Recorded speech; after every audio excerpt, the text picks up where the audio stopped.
And now, Global Voice Broadcasting presents Schooled for Success with Houston Gunn.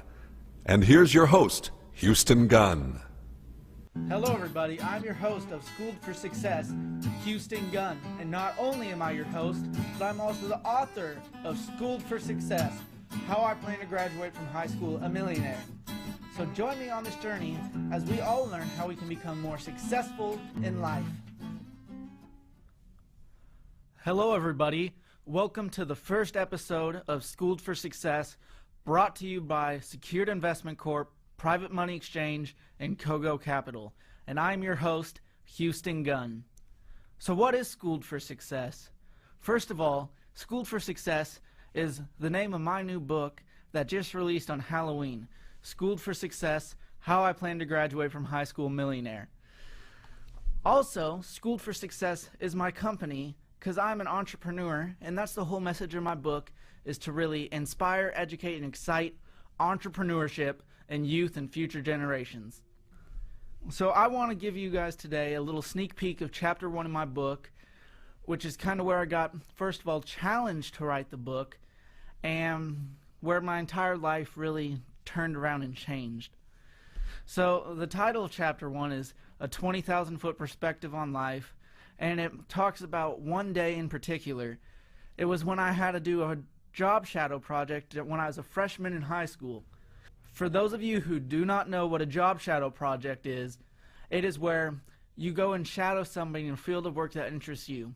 So I decided to job shadow the CEO of Private Money Exchange, Lee Arnold, who has been a mentor to me and my family in the real estate world, and their company is actually the company I did my private money loans through, and I did my first private money loan at age 13. So on the day of the job shadow, I went out to their corporate office in Coeur d'Alene, Idaho, and I spent the day shadowing him.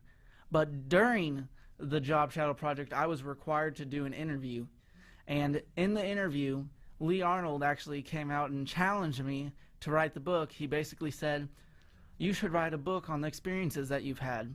And for you guys today in my podcast, me and Lee Arnold have recreated the job shadow for you.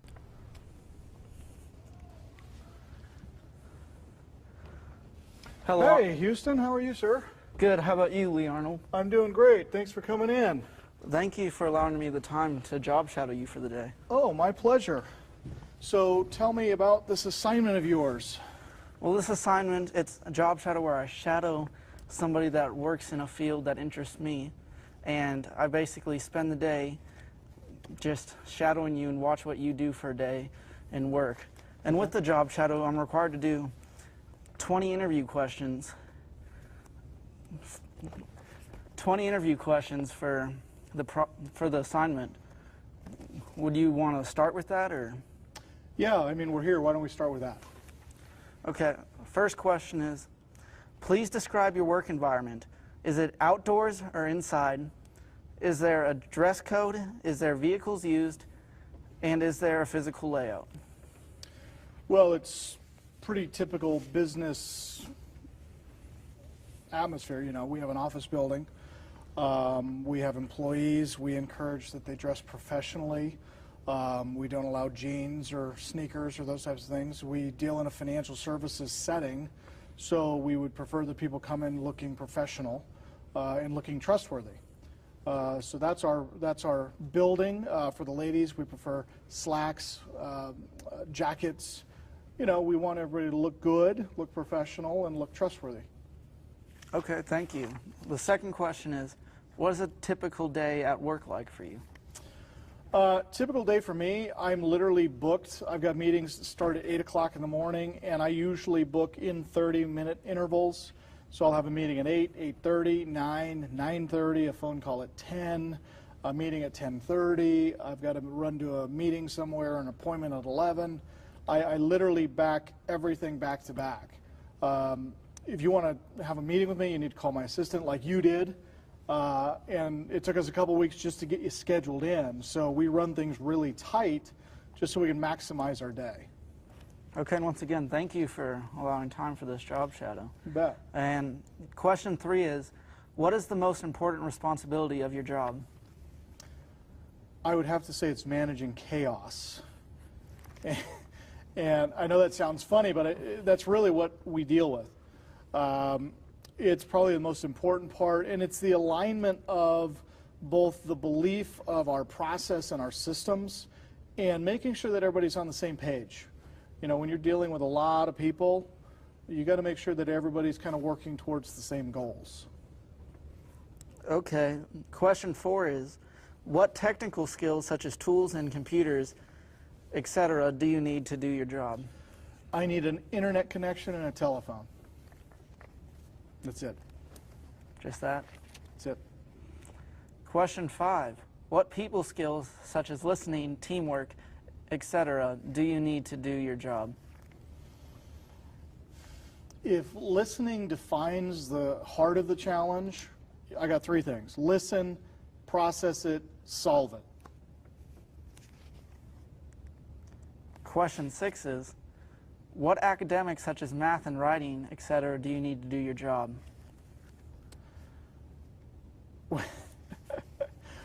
What academics such as math and writing do you need to do your job?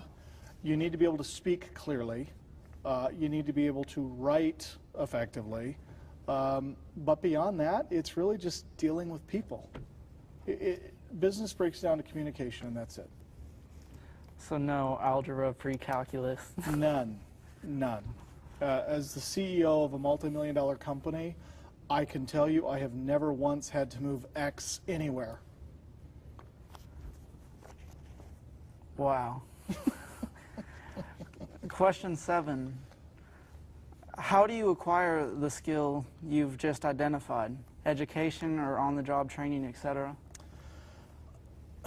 Well, you know, there's a couple of schools of thought there, because I think that for those who have a college degree, they have been given book examples, but it's not real-world examples. And though that's good, I believe that the on-the-job training is the best way to truly gain the skill sets that you need to be successful. So just get in there, get your hands dirty, and start making things happen. That's the best thing you can do. Okay, question 8 is, how has your job changed over the last 5 years? Technology, etc. Has it added new ways of doing business or any new business? How's my job changed? I would say that my job has become less and less hands-on. As the business grows, the need to manage more chaos becomes more of my responsibility. So it used to be that I would spend all day out making sales calls, working with people, putting reports together. But as the business grows, you kind of have to grow with it. So now it's no longer you know, in there actually digging the hole. It's you telling somebody to go dig the hole. So it's now more email, it's more telephone calls, it's more meetings, and it's not nearly as difficult as it used to be from the standpoint of physical labor. I mean, it's mentally exhausting, but physically it's not that bad. Okay, so question 9 is, how do you think your job will change over the next 10 years? Well, I hope it continues to get easier. Question 10, how long have you held your job? Forever. Simply because it's impossible for me to get fired. I mean, when you own the company, who's going to fire you, right? So I've been here a long time. Question 11, how did you become interested in this career? You know, that's an interesting question, because I can't honestly say that I chose this career as much as this career really chose me. I mean, when I was in high school, I really had no idea what I wanted to do. Quite honestly, I hated high school. Nobody could explain to me why anything that they were teaching me there was going to help me make money. It didn't make sense to me. I mean, I grew up on a farm, and I knew that if I lifted that heavy bale onto that flatbed trailer that I would get paid. Nobody told me how, you know, determining why X needs to go on the other side of the equation or Y equals this, how that was going to put money in my pocket. So to me, it was nothing I could really wrap my hands around. And I'm not trying to talk you out of high school, don't get me wrong. But like I said, this career chose me as I just started looking and reading books and exploring. I determined that I could make a lot more money being self-employed, and I had a lot less risk. And that's contrary to what people think, because they think, oh, if you're self-employed, that's risky. I think working for a boss is risky. I've never walked into my office and been worried about getting fired. I can't say that when I worked at the grocery store years and years ago. Question 12, how did you get your job? Well, you know, I put out some applications. I applied. I really loved my resume. So I brought me in and I interviewed myself, and I was very impressed. So I immediately hired myself. Question 13, what kind of training or education did you need after high school? Are these your questions, Houston? No, these are the questions the school gave me. That figures, because these are really questions geared to the employee mindset, and that just shows you the thinking of the teachers in the schools. I mean, these are not the questions that are going to make you successful. I mean, I'll answer them, because I'd hate for you to get a failing grade. Heaven forbid you know, drop out of college or high school. But these are not the questions that are going to make you successful. Anyway, I digress. What was your question? It was, what kind of training or education did you need after high school? I can honestly tell you that after high school, I ventured into community college. I didn't learn anything there. I was working full-time at a grocery store. I learned customer service and the importance of communication to your customers there. But then it was really books. I really love books. I love reading books of other CEOs and successful people, biographies, autobiographies, and learning what other people who've been successful, how they got there. But as far as formal education, I have yet to find any of that that's been helpful. Question 14, what courses did you take in high school that pertained to this position? Oh, that's a great question, because my guidance counselor was adamant that I take advanced chemistry and advanced biology and advanced algebra and advanced calculus. So I did exactly the opposite of that. I actually really enjoyed my senior year of high school, because as I recall, I had entry-level English, I had pre-algebra, because I had failed it 3 times before, so I had to take it again. Then I had wood shop, metal shop, advanced volleyball, and bicycling. And it was a great senior year, let me tell you. Probably didn't get much homework in those classes. No, that's what I enjoyed about it. Question 15, what courses do you wish you had taken in high school? Less of them. Wait. What course? You know, I really wouldn't go back and change anything. Because to change anything would change who I am and what I do now. And I really like who I am, and I really like what I do now. So I have no regrets. I wouldn't do anything different. Okay. Question 16, what is the most interesting thing about your job? You know, for me, I really enjoy the variety and the diversity. I have a pretty good idea what's going to happen when I come in the morning, but, you know, things happen. When you have thousands of employees around the country and you have quite a few employees and there's a lot of moving parts, you never know what you're going to deal with. And to me, I like that it's constantly moving. I get bored very easily. So I like things that move quick, and it never gets boring. It's fun. Question 17, what is the salary range, low and high, for this job? The salary range, low and high, for this job. Well, you know, it can literally be negative to infinity or it can be positive to infinity, but that's the best part. I mean, you choose. You get to decide how much money you're going to make. And again, you need to, like, fire your teacher, because these questions are horrible.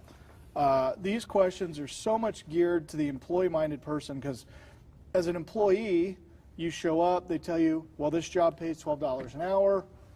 There's nothing you can do about it. You're getting $12 an hour. As an entrepreneur, you decide. If you want to make $1 million a year, Go make $1 million a year. You want to make 10 million? Go make 10 million. There's no limit, except on how much time, energy, and effort you put into it. So you have more control over what you... Total control. And where people have heard that being self-employed is risky, it's because they have total control and they do nothing. So if you do nothing, you'll make nothing. If you work hard and you work diligently, you'll make a lot. Question 18. Have you always known that this was the job for you, and how? No. Question 19. What advice would you give someone who wants a job like yours? You know, I would say don't give up, because failure is sometimes necessary and encouraged when you're getting started. I heard it said the other day that failure is the building blocks upon which we build success, and failure is key. If you're going to be successful in anything, you're going to fail a lot. So fail. Tell your teacher I said so. I will. And the last question for this interview is, do you have any other information about your job you want to share with me before this job shadow? You know, I don't at this time, Houston, but I can assure you that you are in for a very big day. I'm going to have you sit in on all of our executive meetings and our staff meetings. So make sure you bring a pen and pad. We got a lot to go over. I'm looking forward to it. All right. Thank you for this interview. Let's go, Houston. Thanks, buddy. Thank you. You bet. Come with me.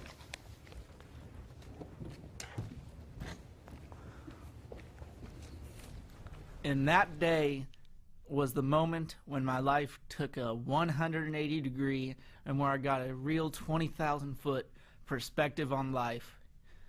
I also have a video of him challenging me to write the book that I'd like to share with you here today. We have a lot of fun. Hey guys, I got to tell you, I really love what I do, and one of the reasons is I get to see people transform and people's lives changed. And that's from, you know, an 89-year-old client we have over in Pennsylvania that's still buying and selling houses, to even the youngest of people. And it was January of 2012 that I got a call from Michelle Gunn. And no, she made her son call me to see if he could come job shadow me at the company. Apparently he had been assigned through his economics class or something to job shadow somebody in business. So he called to see if he could job shadow me at the company, and he was at that time living over in Seattle. So Michelle woke him up. They drove to the airport at like 4 o'clock in the morning, caught a 6 a.m. flight to be at the office by 7:30, and then he literally spent all day with us. And in the interview process, he was asking me questions about entrepreneurialism and how I got started and all of these things. And when it was all done, I challenged him to write a book. I said, you know what you're doing here is pretty impressive. I would like you to write a book. So we wrote down a date and time that we would write a book, and we are very close to approaching that day and time, and it looks like he's going to hit the mark. So he is here to kind of share with you that journey, his experience. So if you would please, do me a favor, give a big round of applause for Mr. Houston Gunn. Bring him up here. Houston, come on, buddy. So yes, as you saw in that video or heard, I was challenged to write the book, and I was able to get the book out by the date that we set, as it launched on Halloween this year. And in the book, it talks about how I've been being schooled for success, but not in school. And I'd like to share some of the stories that have really motivated me to really push this whole message of entrepreneurship. It was my first day of high school as a freshman, and we had a welcome to high school assembly. And in the assembly, the leadership teacher went on to announce, if you get good grades, graduate from high school, go on to college, and get a degree and get a job, on average, you will earn $1 million in your lifetime. And everyone was cheering for that when they should be booing that, because I actually spent the time and did the math. And if you were to work for 50 years of your life, from age 22 to 72, that would only be $20,000 a year. And that's not even including taxes. No one wants to work for $20,000 a year, because I sure don't. And that's really where I set the goal of how I plan to graduate from high school a millionaire, because not only me, but everyone should be worth more than $1 million in our lifetime. Another story that happened was in my freshman year in my 9th grade honors English class. we had to write a 1,000-word essay on a topic of our choice. And what topic did I choose? I chose the topic of first trust deed lending.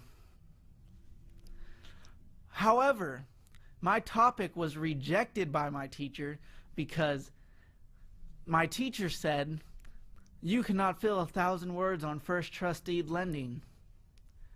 And I said, "Sure I can." But she said no, I could not do the topic, so she assigned me a topic of advertising towards males. And I sure didn't want to do that, because if I can't fill 1,000 words on first trust deed lending, how am I supposed to fill 1,000 words on that? So I had to choose a topic at the very last hour because I had to, and I put it together overnight. And let's just say I'm a junior in high school right now taking freshman English. So that's right, I failed that class. My teacher failed me. So a little bit more about the book. It took me 14 months to write it, and I actually started writing it when I was 14 years old. And it shares several more stories, and it's really meant to inspire, educate, and excite entrepreneurship in the youth and future generations. And I'm also very honored to say that my book has been endorsed by the one and only Donald Trump. And I believe that although entrepreneurship may not be for everyone should have the opportunity to experience being an entrepreneur. So once again, I want to thank my sponsors, Secured Investment Corp, Private Money Exchange, and Kogo Capital. And here's a little bit more about Kogo Capital. We have more capital than we have loans to put it into. So I'm here hoping that investors will see this and say, wow, finally a place I can go to get the funding to buy real estate. You know, you've all seen the infomercials on TV, no money down real estate. Well, that's a real possibility. KogoCapital.com. For anybody that goes to that site right now, I've got a $1,000 gift that I will email out to them. It's one of our foreclosure training courses where we'll teach them how to buy short sales and foreclosures in this market. And as a matter of fact, I believe we have a call coming in from Lee Arnold himself. Hi, Lee. How are you doing? I'm good. How are you? Great. I was wondering if you could maybe just, for everyone watching or listening, go into a little bit of how private money lending works and what Private Money Exchange actually does. Okay. Well, first of all, Houston, thanks for having me here. I'm excited. Congratulations on all your success on the book. That's fantastic. Thank you. That's just, and for all of those of you that are attending here, I just want to say hello. My name is Lee Arnold. I'm the CEO of Private Money Exchange, and we are one of the largest and fastest growing peer-to-peer lending networks for private investors nationwide. So essentially, if you, for example, wanted to go out and buy, say, a $100,000 duplex that had $1,500 coming in rents on both sides, so you've got $3,000 a month in income coming from this place, but you go to the bank and they turn you down, maybe you have some challenged credit, Private Money Exchange would take your loan, we would vet it out, we would determine that it is indeed a good deal, and then we would make it available to another private investor. That private investor could then fund the $100,000 purchase on your behalf. You now own the duplex, you're collecting rents, and the private money lender is receiving a payment every month from you as you pay for the debt service on the loan. So, Houston, that's really what Private Money Exchange is in its simplest form. Great. Thank you for sharing that with everyone viewing and listening and tuning in. So, Lee, for anyone here tuning in and interested, could you tell them where they could go to find out more? The simplest place is to go to www.privatemoneyexchange.com. Again, www.privatemoneyexchange.com, and they can read up on peer-to-peer lending and how it works and how Private Money Exchange can help and or facilitate them as they're either interested in buying more property or if they're interested in becoming a private money lender themselves. Great. Thank you for having the time to call in to share what private money lending really is for everyone tuning in today. Oh, it's been my pleasure, Houston. Have a great day. Hey, you do the same.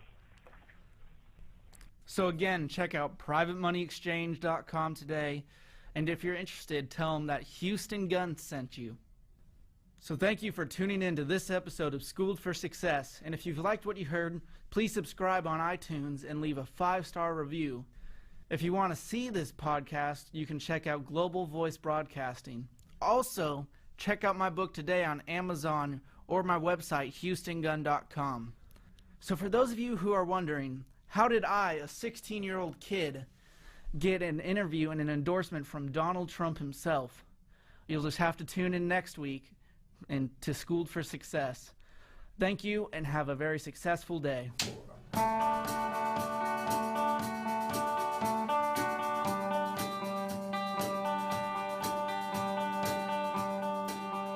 Houston's got a new book out, and even more impressive is the people that are endorsing the book. One of these people is Donald Trump. How in the world did you get Donald Trump to endorse your book? Just asked. Yeah? Because that's one of the messages actually in the book is you don't know if you don't ask, and you should always ask for what you want, because a no is better than nothing at all. One of the most inspirational things to me about Houston Gunn is usually kids his age are looking to other people to inspire them. Houston is actually inspiring other kids that are his age, and that is extremely rare. Well, I wrote my book, Schooled for Success, How I Plan to Graduate from High School a Millionaire, because I wanted to inspire entrepreneurship in youth and future generations to come. Because with my experience in the schools is that the whole message is get good grades, go to college, and get a job working for somebody else. And like what my grandma always told me is when you work for others, you make them rich. When you work for yourself, you make yourself rich. And I'd say entrepreneurship, just the message of it, is really lacking in schools.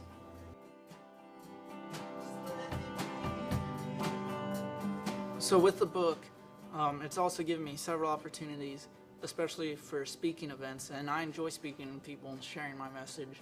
And I guess it's just a good feeling getting up there on the stage, having an audience listening to you and just getting to share your message. I guess it's just a great feeling that I enjoy. So even though I'm an entrepreneur, I still like to have fun. I still play with my dog. I like to ride dirt bikes. I'm just another kid. I was actually challenged to write my book from the CEO of Private Money Exchange, who also there's an interview from him in the book. And he's actually been a mentor to me and my family. And his company is the company I did my first private money loan through at age 13. Wow, that's great. So you've had some great mentors, you've had some great people recognize you. You may need a mentor, and Houston is ready to pass on what he has learned through his new book. Give him the title. Schooled for Success, How I Plan to Graduate from High School a Millionaire. And how you can too. Check your book out now.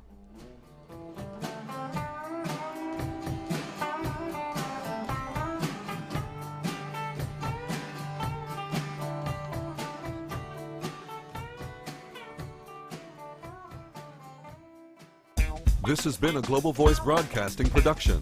The views and ideas expressed by the host or guests are not necessarily the views and ideas of Global Voice Broadcasting, its staff, or employees.